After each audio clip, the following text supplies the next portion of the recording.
He's been a loose cannon for 30 years and now he's leaving. Who knows what will happen tonight? But what a treat to be here. This is not... Well, welcome everybody. It's very nice. Thank you, Richard. Well, Thank you, look, Ricardo. this is one of the last public duties of a man who has transformed one of our most significant public institutions. So it's great you're all here to, in a way, say farewell tonight to Edmund Capon. Can I ask you to go back? I'm not going yet. I've got a lot of mischief I can get. I've got 3 weeks to go, and you wouldn't believe what I could get up to in 3 weeks. We can, alas. 1978, Yep. you walk in here Yep. for the first time. Actually, the Well, second you'd time. seen it, yeah. You'd I'd seen it, once. before taking the job, Yeah, you'd yeah, seen it. But yeah. you've taken the job, Neville Rand's given it to you, you Yeah. walk in here. What do you see? What do you think? What do you feel? I'll tell you exactly what I saw. I walked in there, and I came in the lovely Vernon foyer, which is beautiful, and the arches. And what did I see? Instead of looking through, I saw this great concrete bar cutting through these arches and legs of tables, chairs, and people. And I thought, what a weird thing to do. You've got these beautiful arches, and they put a bloody great concrete thing scything through it. Then, of course, I walk in. Yeah, it was quite a bold way of actually solving that particular issue. That was the first thing. That was my first memory of walking into the Art Gallery in New South Wales, which I'd done about 18 months before when I was here for a few days, and I'd given a lecture, and I'd gone up to see the then director, Peter Laverty, in his room, the room which I now occupy occasionally. And you walk up. It's right on that corner, by the way. So it's got a window that way and a window that way. So you're sitting up there overlooking the harbour, and it was a nice day. And The job's open, by the way. Yeah. Now we know the office is that good. Good. What are you doing? Yeah, well, You want a job? There's a small transfer fee involved, getting larger by the minute. Anyway, I looked at that and I thought, God, that's not bad, is it? And then I went back to my little attic room at the Victoria and Albert Museum, which was right up the top, which is about this size. It had one little window like that, and the brick wall of the Brompton Oratory about 2 feet away. And I said, the view is definitely better over there, far, far better. Anyway, that was my first, but the first thing I do remember walking in and seeing that kind of bold slash of a concrete beam going right across the lovely arches. That was the first thing I remember. Now, not all Brits or Americans or Germans or whatever who come here to do a job stay a lifetime. What attracted you once you got here and understood the place? Well, the first thing is that I didn't realise that when the New South Wales government, with Neville Rand, fantastic, brought me out, I didn't realise there was a one-way ticket for a start. One-way ticket. And you know what happens? You get it, once you get involved in a place like this, and you see what can be done, and you can see the enthusiasm to have things happen and make them done, it's pretty engaging. And there was only one time when I nearly did go leave, which was in about I can't remember quite, about 1990. I was going to go back to be director of the V&A in London. Tempted? Sort of, but I'll tell you why I didn't. There were two or three reasons. The first reason was that, having got so involved here and seen there was so much to do, and there was so much enthusiasm for actually doing it, I thought, I can't leave. And secondly, when I got there, I had all these interviews, all these sort of very distinguished people who were the trustees of the V&A in London. And I went back, and they called me up again, and I talked to them, and we sat down, and they said, well, we think we'd like you to do the job. And I said, okay, maybe. And then they started saying what their job as trustees was and what my job as director was. And somehow we got, they went that way and I went that way. They were going to choose the exhibition program. They were going to say what colour the gallery is going to be painted. They were even worried about the cutlery in the restaurant. I mean, who gives a toss about that, for God's sake? And they were going to do. I said, hang on, that's the director's job. Well, we don't think so. Oh, I said, well, so from then on, I mean, literally within an hour, we'd gone our separate ways. And you obviously preferred the political establishment here, the trustees, the supporters, the politicians. Yeah, the other thing I preferred was that this was an institution very much involved with the art and the artists of our time. And that isn't, and going back to my very earliest encounters in the art world, it was always with the art of our time. So I couldn't go back. It was like taking a step back in many ways, including time. So it was out. You say you'd like to be involved in the art of your time, and obviously that's true, but you have been resistant to the more crazy excesses of contemporary art, it seems to me. Some wouldn't say that. You ask Barry Humphries. Barry thinks I'm terrible. So every time he looks at the Twombleys. Oh, he's right about the Twombleys. No, he's not. He's right about. Come on, he made one mistake in 30 years. Come on. My great wobblies. Ollie used to call me, "Oh, Edmund, you don't want those wobblies, do you?" I said, "Yes." And then Barry Humphries called, "Oh, Mr. Twombly, Edmund's friend, the artist who cannot draw." They're downstairs. They're affixed to the walls. Everybody here loves them, don't you? Who said no? The most unenthusiastic cheer I've ever heard.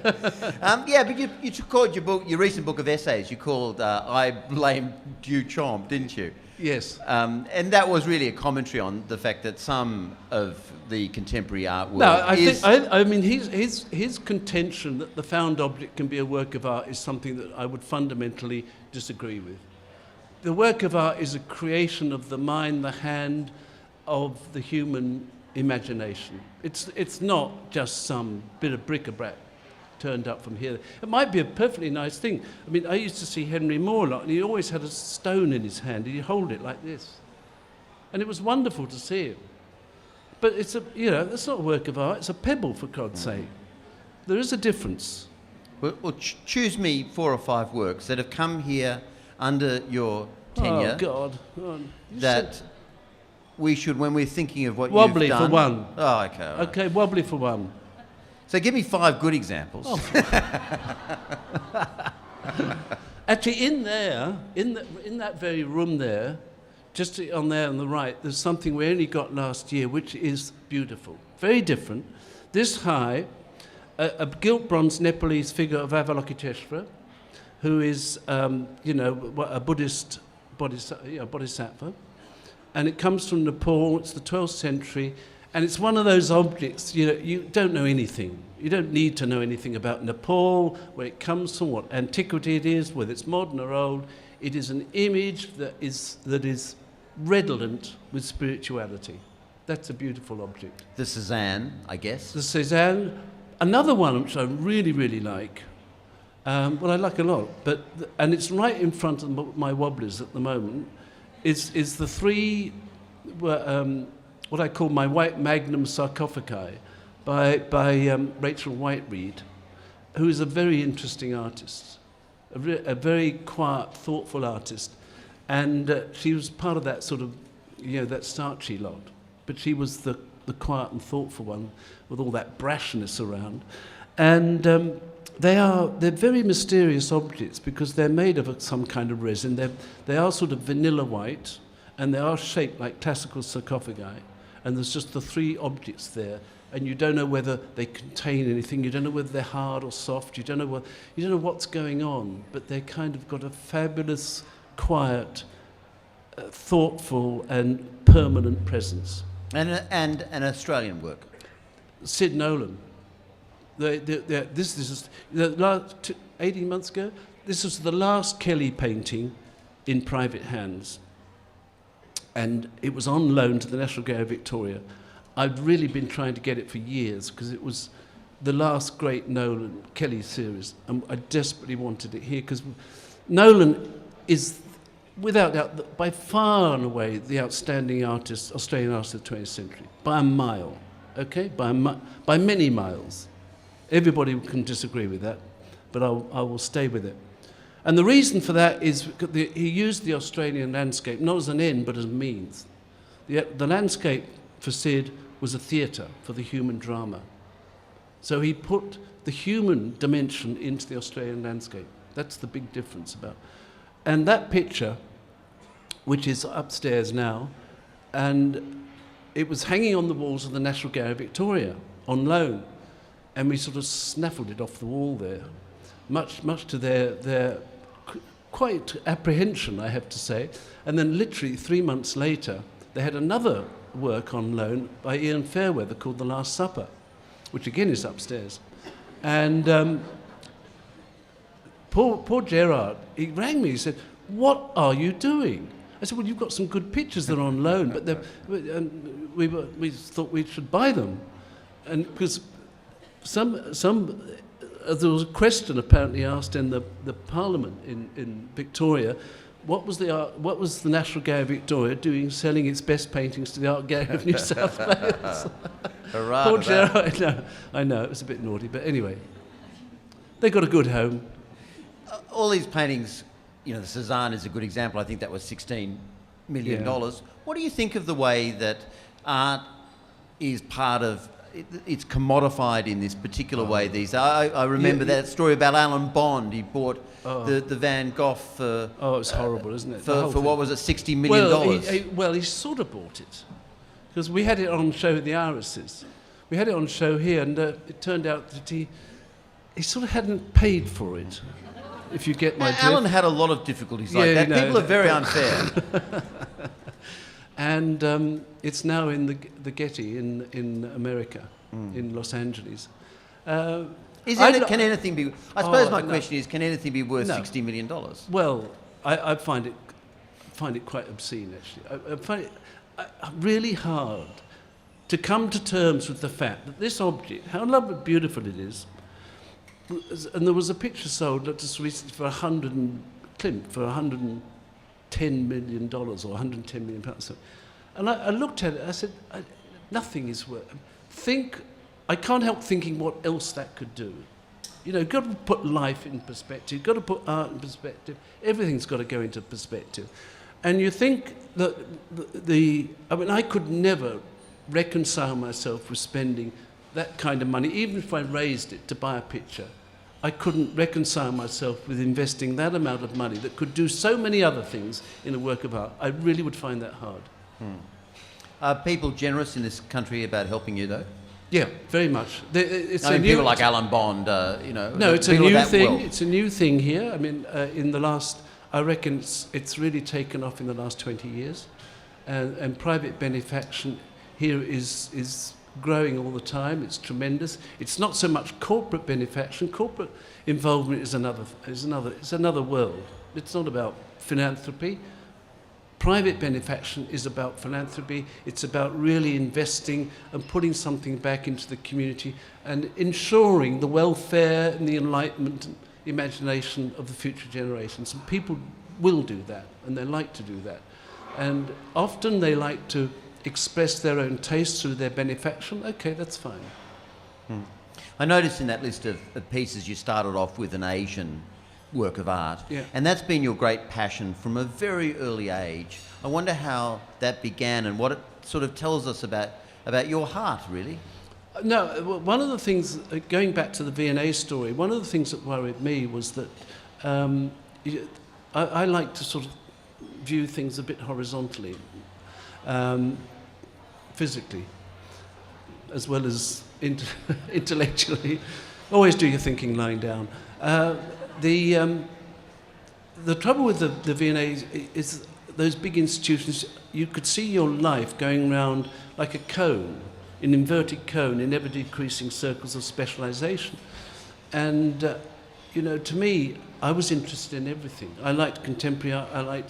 To me, an old master drawing and a Rachel Whiteread, a Cy Twombly and a Sid Nolan and a Nepalese, you know, a 6th century Buddha and a Callum Morton and a Bill Henson live happily together. But you can't do, I couldn't do that there. To me, I think the mix of things here, the mix of achievement, the mix of heredity, the mix of styles, the mix of cultures, the mix of faiths, that's the great thing. And I couldn't leave that world of, but Asia has been a kind of kingpin. It goes back forever. I started that when I was about 10. But how? How does a child in the counties develop an interest in the Orient? In the counties, I like that. I'll tell you exactly how it happened. I was away at boarding school at about 9 or 10, and it's one of those little things you remember every moment. And my favourite subject was geography, because I wanted to know all these lovely parts of the world. And we had 6 tables. I was sitting at the table here, and the others are all there. I was sitting at this side, the left-hand side, and I was looking at my geography book. On the left-hand page, there was a grainy black and white photograph of the Great Wall of China. And I looked at that and I said, I don't believe that exists, because I know I shall never see it. And from that moment on, it sort of lodged. And then, of course, it was an interesting time, because, Mao had just established the People's Republic. There was all this going on, and I became fascinated by 2 things, by calligraphy and Chairman Mao. And I am probably the last standing or sitting Maoist in Sydney. There's something spiritual. There's a spiritual side to this story, though, isn't there? I suppose there is, in a way, but it's finding value in the abstract above all things. That's unpack that for us. What? Explain that. Don't ask. That's a terribly difficult question. Well, it's I was looking at. I used to love calligraphy, and I still do. And you look at the brush line of calligraphy, and I was looking at, Mao was a good calligrapher. And looking at this, and I couldn't read the characters, but I could see some essence in that line. And there was a wonderful quote by a 17th century Chinese painter called Dao Ji. And he wrote that the single brushstroke is the source of all things. And he then described how here's the head and the imagination, and that talks to the arm, and then the arm is holding the hand, and the hand's holding the brush goes in the ink, and the ink hits the paper. And he gives this lovely description about this whole exercise, about the continuum of the mind and the imagination sort of seeping through the body and then becoming a work of art, or a mark. And I loved all that. Still do. Now, with that idea in your head, walk us downstairs Picasso. And tell us about Picasso. Right in there. It's right in there. Sorry, yeah, but down there. I think most people know how it happened, because the Musée Picasso in the Hôtel Salé in Paris is closed for renovations, so the collection has been liberated. And the great thing about liberated in the same way as you got those paintings from Melbourne. Yeah, we might have to send these back, and they sure ain't getting those 2 back, Melbourne. These works are the ones that Picasso retained, and Picasso said of himself, "I am the greatest collector of Picassos," and he also said that if he had his way, he would have kept everything he made, which was probably a bit ambitious, because he was fairly prodigious. And so these are the works that he retained. And when you think of the great sort of span of his work, so some of the greatest moments are obviously not there. I mean, Les Demoiselles d'Avignon is not there, Guernica is obviously not there, but these are the works that he could not let go. These are the works that were his reference points, his signposts, his eternal notes that he had to keep with him. And they obviously meant a great deal. So in them, there are some of the greatest works he ever made, but also some of the quieter works and some of the little references. And the second thing is it begins right at the beginning, mid-1890s. He was born in 1881, and there's a drawing there, this size, of a figure study when he was at school, the art school at La Coruña, you can look at that, and it is so sophisticated. It is so a fully sort of mature drawing. So you knew right from and he knew right from the beginning that the talent to draw, to represent was there. And the very last work in the show, I'm sure many of you have been around it already. So, as you know, the very last work in the show was one which I particularly asked for. And it's a small painting like this, done maybe 6 months before he died, right at the end of 1971. And it's a self-portrait. But it's not a self-portrait of the painter at 90 or 91. It's the self-portrait of the painter as a young man, but done when he was 91. So, you know, you've got this wonderful beginning and end, and just about everything in between. And the fact is that, you know, another great thing about Picasso, and I think about great artists, is they never closed the door on a stage of their life or their experience. And I had lots of interesting conversations with Sid Nolan about this, because he's a classic example of an artist who achieved, but never forgot what he'd done. Picasso's the same. You know, and even when he went through that objective period, that brief period of objectivity from 1905 to sort of 1915, of cubism, proto-cubism and analytical cubism, when even then, you know, he was making notes that he would refer to, once he really gets into his stride, which I think is in the late teens, when he meets Olga, marries Olga, and gets stuck into women, literally, right for the rest of his life. It's 90% women about his art, and about himself. Every painting he did is about himself. Well, that exhibition of drawings you had a few years ago was incredibly erotic, wasn't it? And it's the energy then, the dynamic of his work never drops.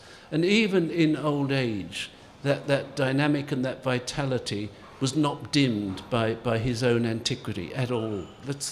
And I think that was one of the things that was one of the great revelations of a late Picasso, because up until literally about 1980, everybody thought late Picasso was crap. They thought it was just the ramblings, the incoherent ramblings of a very old artist. And I absolutely didn't agree. I loved them. And in 1983, we bought our late Picasso, and it's downstairs, big, it's nude in a rocking chair. And there's a wonderful photograph taken of Picasso in La Californie in 1956. There he is, and our painting's leaning against the wall, so it's genuine. It's the real McCoy, and it was hanging on the bedroom wall of a friend in London, and I said, "Oh, this is real gutsy, dynamic, fantastic." So we bought it, and at a time when people didn't really appreciate the late period. No, it was quite cheap. It was pretty cheap, and less so now, but you know, and even some of the late paint. One of my favourite pictures in this exhibition is in the last room. It's called The Kiss, and you've got these two heads of this rather brutish man. I mean, this is the thing about Picasso. He gets the extremes of our feelings and emotions and packs them all into a single image. You know, this picture is both brutal and sentimental.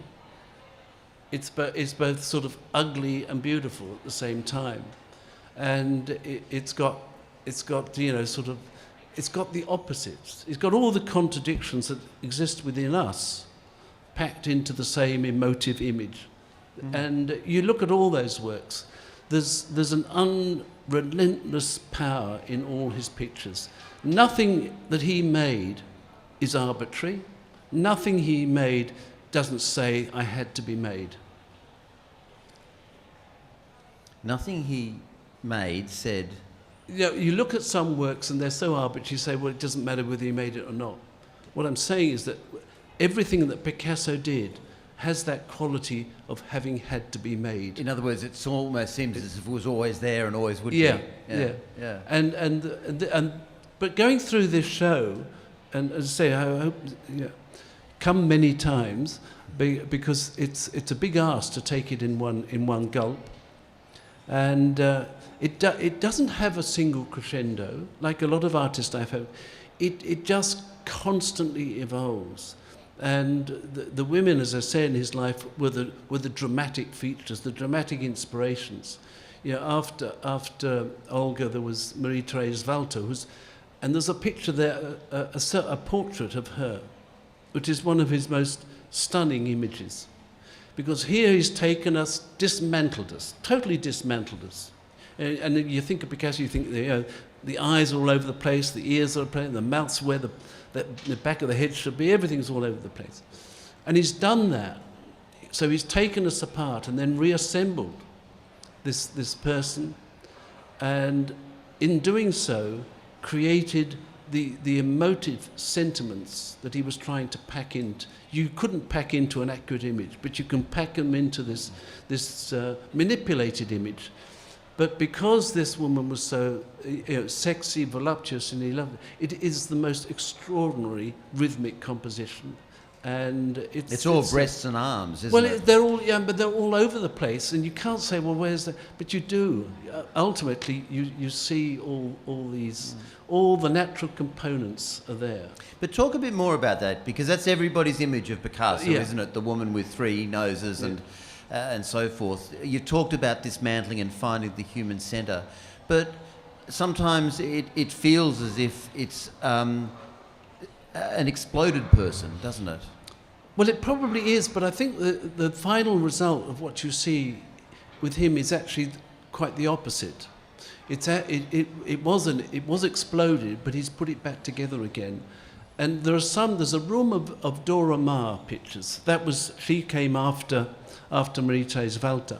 Dora Maar was a surrealist photographer. All his women were artists of one form or another. Olga was the ballet, and then Jacqueline at the end, the art. They were all artists. And there's a line of pictures there, done in the late 30s, this size, with these amazing sort of heads that are completely surreal. And yet we recognise certain fundaments of the human soul and the human emotion in them. Physically they're mad. Physically they're mad, but the sentiment and the emotions and the imagination that's contained within them is revealed nonetheless. That's his genius. And again, I think the genius is getting the opposites. Yeah, we're all very contradictory souls. We all have extremes of emotions, and some are more extreme than others. But he somehow sees those dimensions, those emotional, intellectual dimensions within his subject, and then takes the head apart and packs them all in there, and makes this extraordinary image. How beautifully described. Yeah, just let me ask you one final question. You've left a legacy, this wonderful Asian gallery, the Caldor Gallery that's been recently opened, all these fabulous pictures, the physical development of the gallery. What's left? What's the thing you forgot to do that the next person can do? Turn the lights off. No, there's a million and one things. One of the things I've been most concerned about for the last 3 or 4 years, when we got the Caldor building done, and the Caldor wing, we got it agreed, it opened this year, was, okay, what are we going to be like in 50 years' time? Because we'll still be here, the gallery will still be here, it'll be thriving, it'll be growing, and that was the big, so I sat down 3 years ago and I spent a great deal of my last 3 years planning, thinking, and I hopefully offering some serious ideas for the next decades of this gallery. It's been here 137 years, and it will be here another 137 years, but it will be a very different place, probably. This will all be the same, because it's amazing when you think of a picture made in like the Cézanne or the Streeton or the Roberts. made 120 years ago, that people still want to come here and look at it. And it fascinates me when you go to a great museum around the world, like the National Gallery in London. I always go to see my favourite picture there, which is Piero della Francesca, and called The Baptism of Christ, the most beautiful picture. It was Brett Whiteley's inspiration. And you go there, and I always look at this picture for 10 minutes or so and watch people. And there's sort of backpackers from Finland and Japanese students. They all come and look at this picture that was made 600 years ago. And so the art does live on. It lives on in the most tenacious and remarkable way.